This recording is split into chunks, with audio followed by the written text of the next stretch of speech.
The answer was to focus less on the question, how can I get there? And more on the question, how can I be here?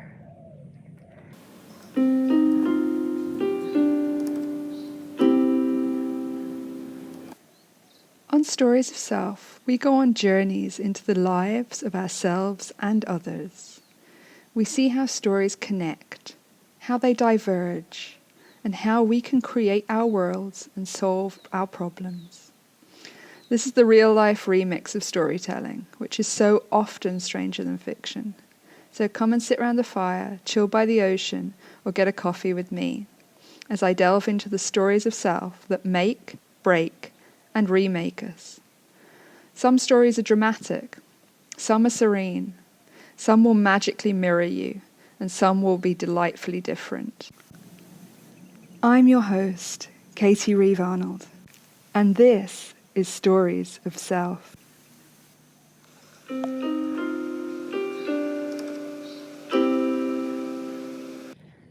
Last time we talked about seeing and being seen, roaming into the epigenetics of connected pasts and chosen change. It is all amazing to understand even a little bit because it sets us free from feeling like we are stuck in a rutted track, and with repeated choice we see that we can forge a new path. But all that can feel quite serious. It doesn't always feel easy to see our current circumstances with radical recognition and acceptance for where we are. It can be painful to look back on our pasts with compassion, to see where our tarred highways of action were set in motion for construction and why. It can feel overwhelming and difficult to make a change to our habits, even one we want. After all, we know we can deal with the outcome of our habitual routine choices that we made up till now.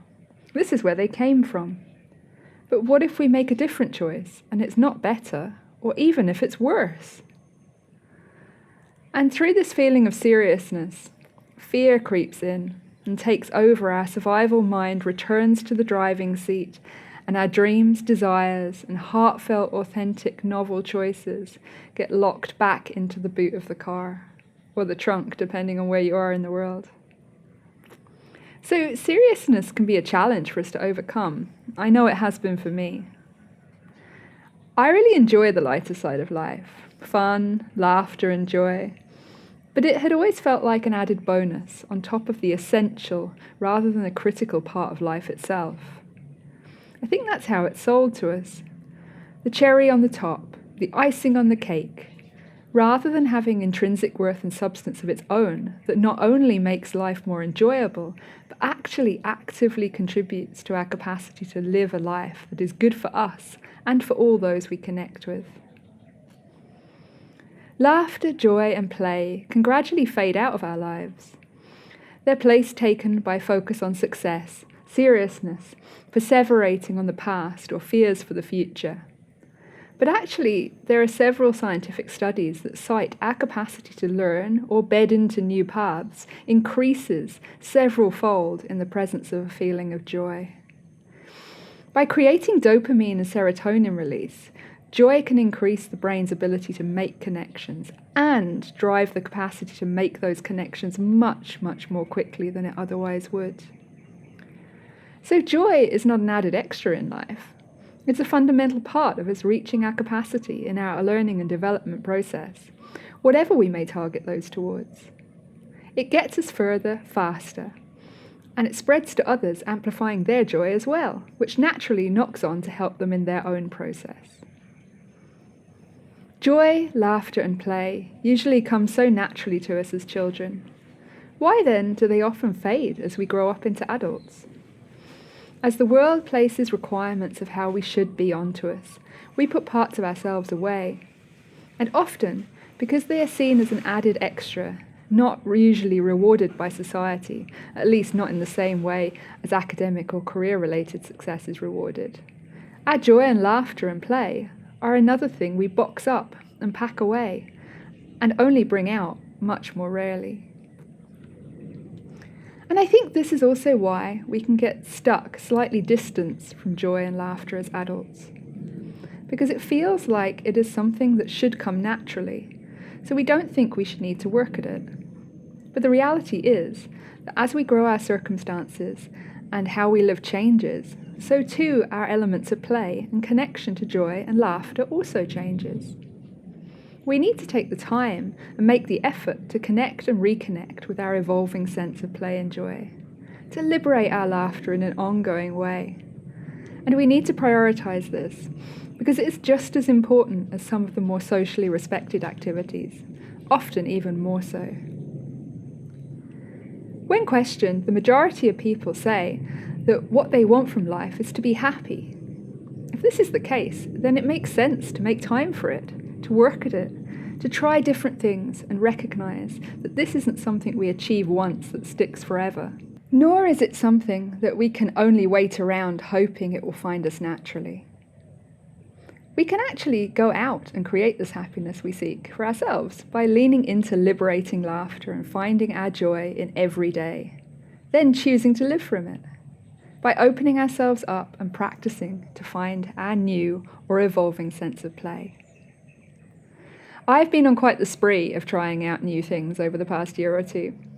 Some of them were not really for me, but I'm glad I have gave them a chance. Others, like writers' groups, both online and in person, were way more me than I ever would have expected.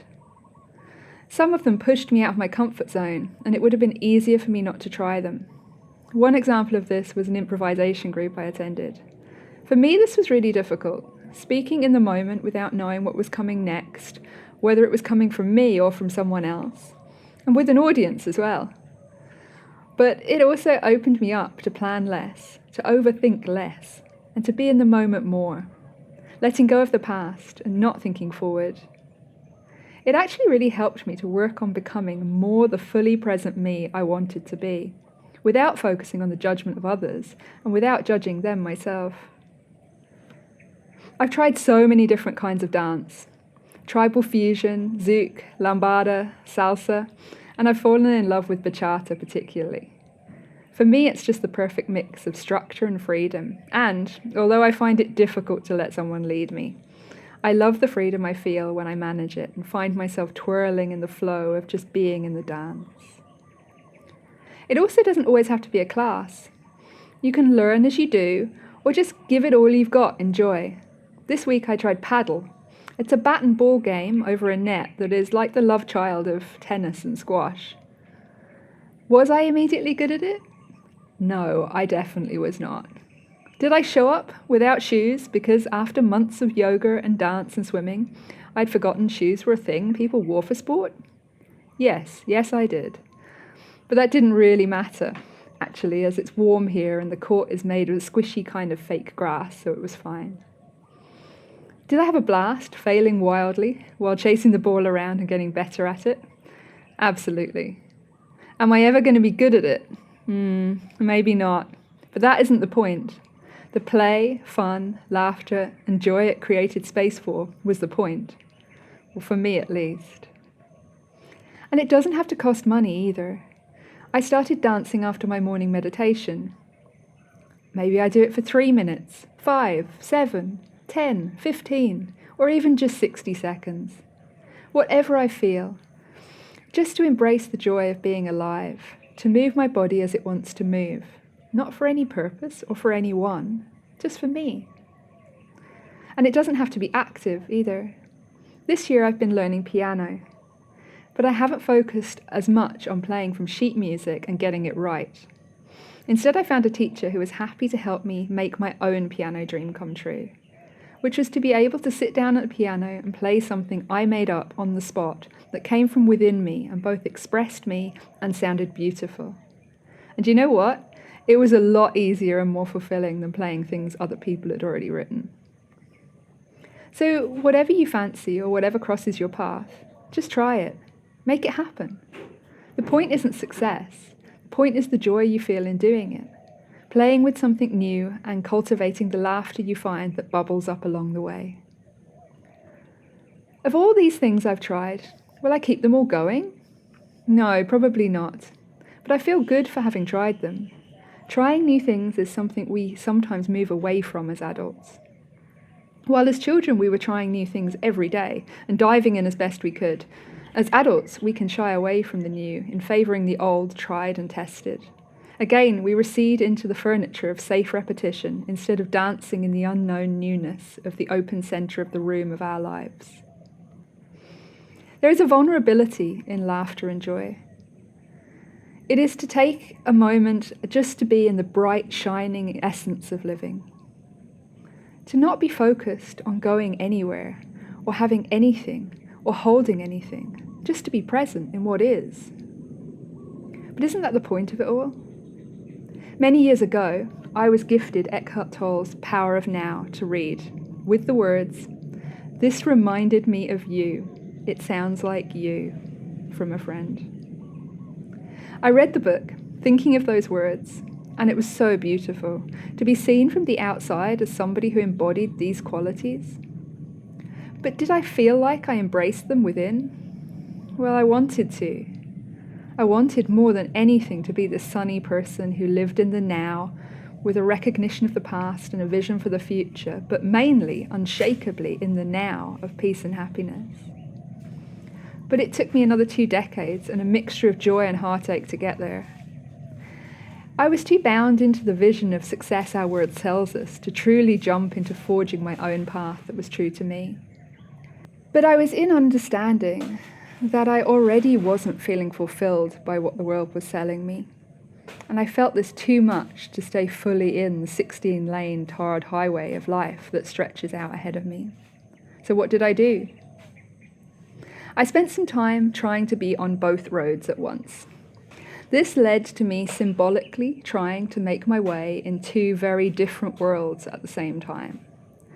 I constructed a crazy Inspector Gadget cartoon-style vehicle for my life where, on one hand, I lived half in my joy and moved towards my true self.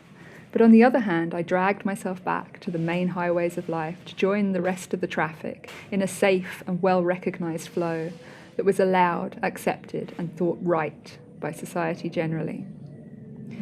This pulling in 2 directions was something I tried, subconsciously, to have the best of both worlds by doing.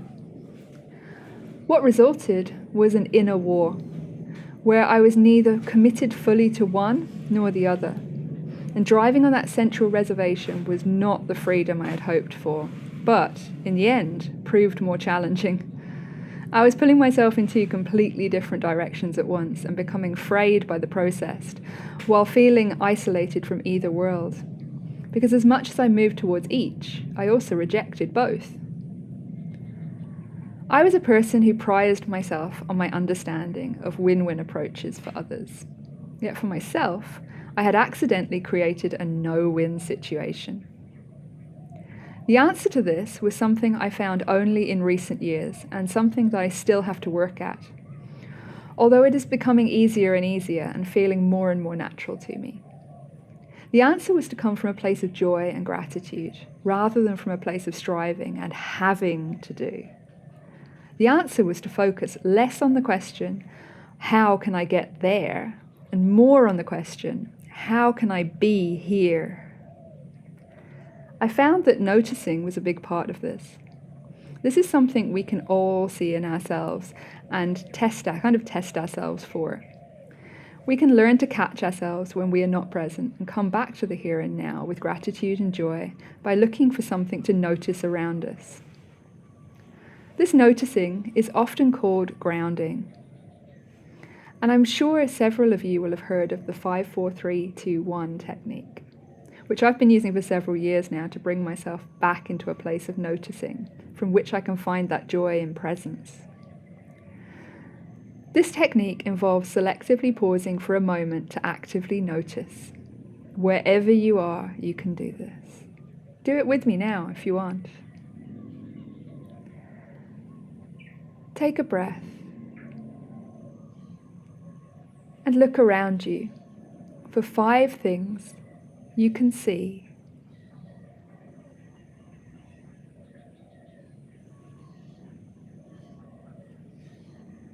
4 things you can hear. I guess 1 will be me.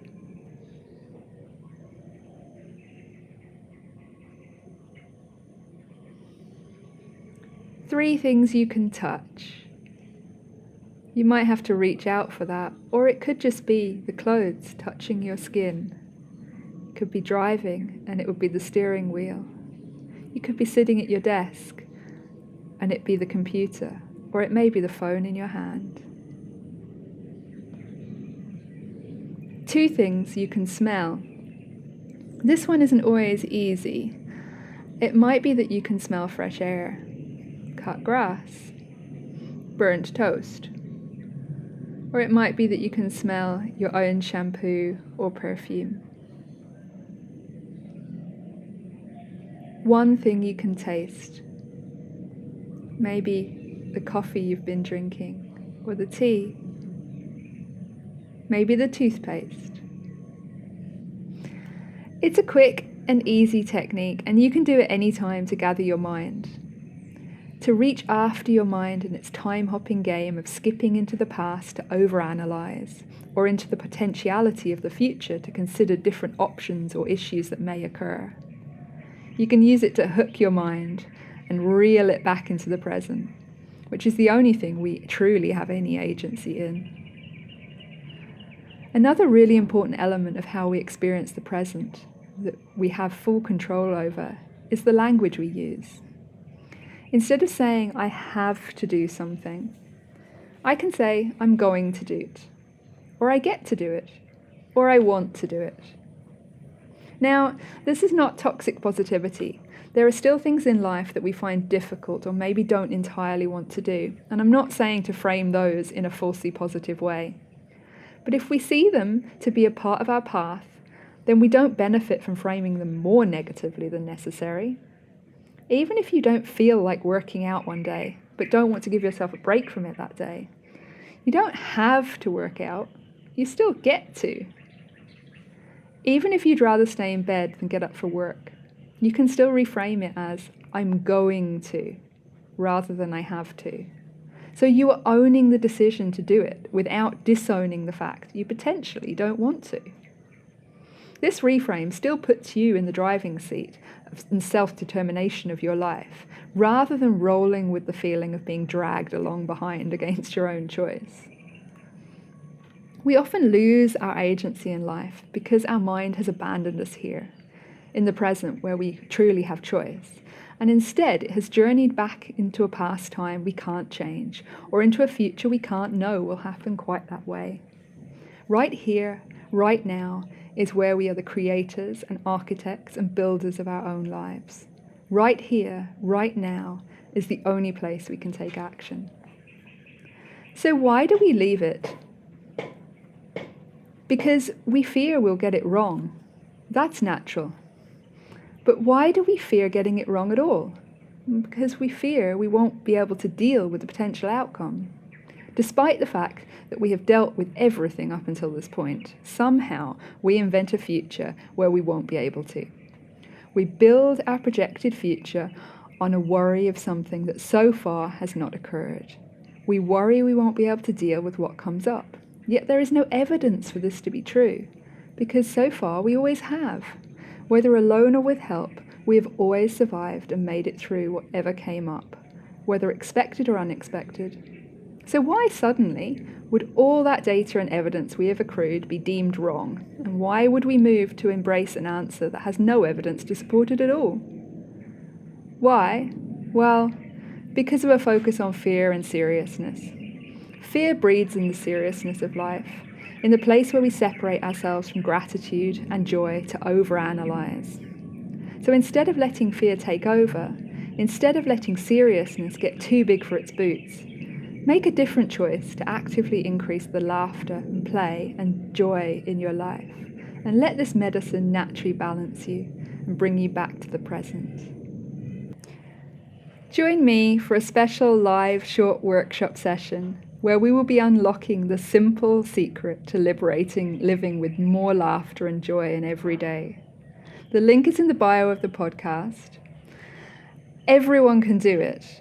And if you do, it will change your life and the lives of those around you for the better. If you're listening to this after the opportunity for the short live workshop is over, I'll replace the link when possible with a recorded option. It's one small step that changes every day, and in that, it all adds up. We are all telling our stories, and we are all telling ourselves stories about it all. Are you brave enough to walk with me into hearing, considering, and understanding the stories we tell? Join me next time, where we'll be considering more stories and illusions and stepping into creating the freedom we desire. Every moment, we are who we are choosing to be. You choose. Choose you, because your story matters.